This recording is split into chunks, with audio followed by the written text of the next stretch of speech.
I think my biggest improvement, my left eye had the retinal detachment, and it was reattached, and there's still silicone in the eye, but I can see much better out of my left eye.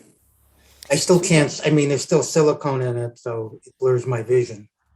But when I close my eye, I can just tell that it's better. I'll know better for exactly how much, the truth of it when I see the eye doctor in January, Ja, maar dat my kan surgeon. niet. But right now, I can see from personal experience that my sight is better out of that eye. And that's really why I came here.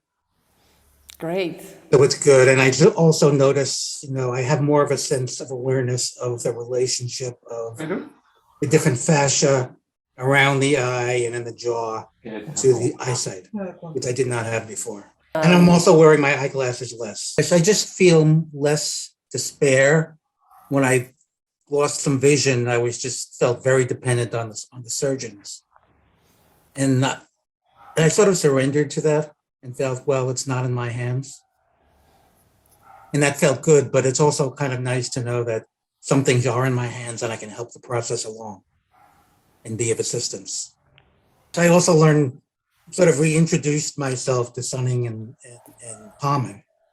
But in terms of the eyes not working together, I just never quite understood that the lack of depth perception had the effect it had on my life. I realized, now.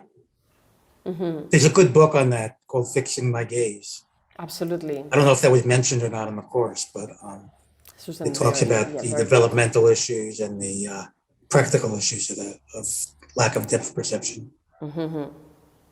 So I learned that, and I learned that it matters, and it can be fixed even at a later age.